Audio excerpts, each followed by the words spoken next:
Today I'm in Topsail Beach and I'm going to show you around a bit. You can see if this is the town that you want to live in. This is part 2 of my series on Topsail Island and I'm going to show you around a bit. Topsail Beach is rich in history and it's got more of a small town feel. Whereas Surf City was more of a surf town, this is a little more low-key. There's not actually a bridge to this part of the island, so you do have to drive up to Surf City in order to get off the island from here. So it feels a little bit more secluded, a little more special.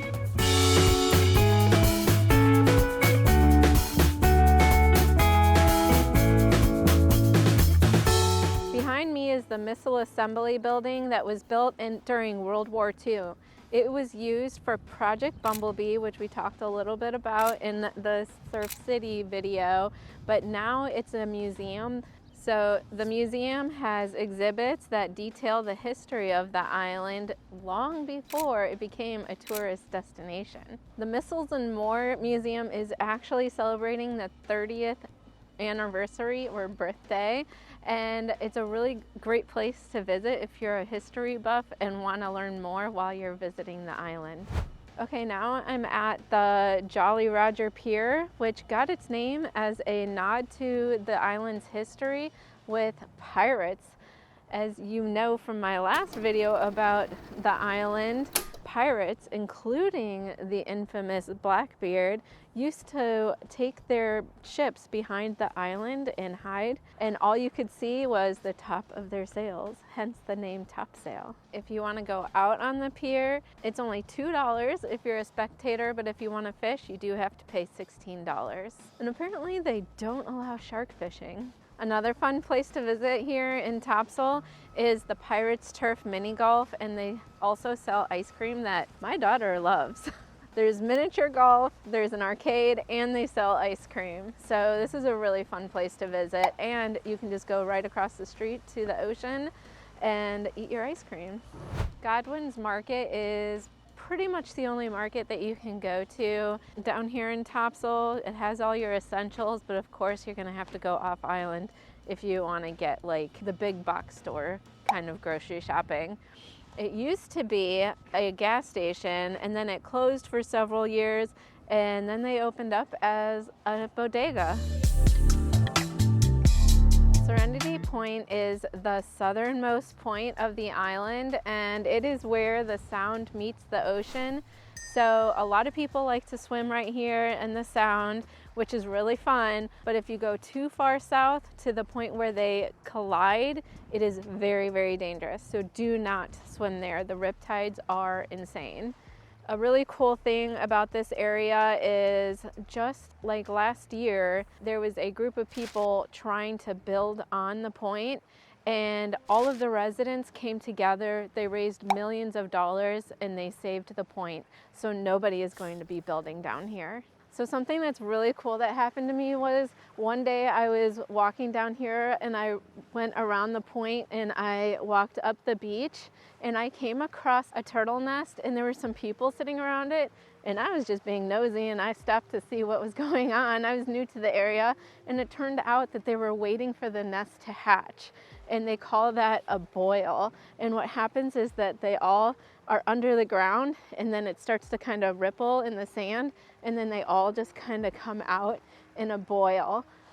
Unfortunately, that nest hatched while nobody was looking. Nobody was manning it. And so when I went back to see, because they would go back day after day, there was another one just a little bit further up and I got to have the best experience I've ever had on the island. I got to witness all of the turtles, these teeny little baby turtles, coming out of the sand and going out to the ocean. Unfortunately, a lot of locals don't know to keep their lights off during turtle hatching season, and so these poor turtles didn't know which way to go. They really rely on the light of the moon to lead them into the ocean. But if there's too many lights on, and one of the lights that was causing problems was from the pier, they will go in every direction. So it was complete panic. They were just going in every direction. Usually if you're not a volunteer of the Karen Beasley Turtle Hospital, then you're not allowed to touch the turtles. You're just allowed to be there to observe.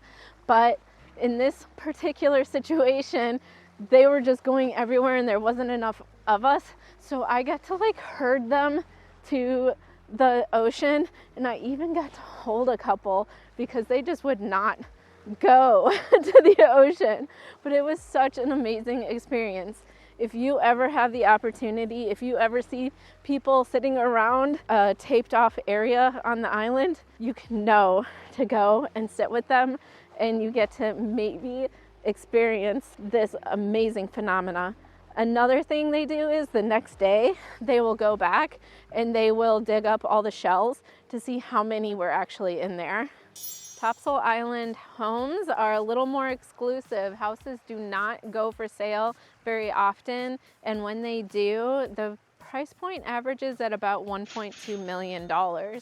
But they don't stay for sale for long, so if you want to live here, you have to snatch it up fast. Topsail Island parking is free everywhere except Serenity Point. Unfortunately, you do have to pay to park down here, but it's totally worth it because it is probably the best part of the island.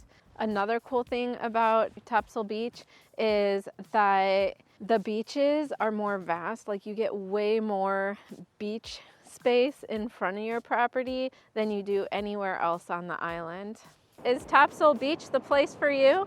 Reach out to me. My phone number is right here, and I'll help you find your next home or second home here on the island. Make sure you stay tuned for my final video of this series, where I'm going to visit North Topsail Beach. Also, make sure that you check out my Surf City video.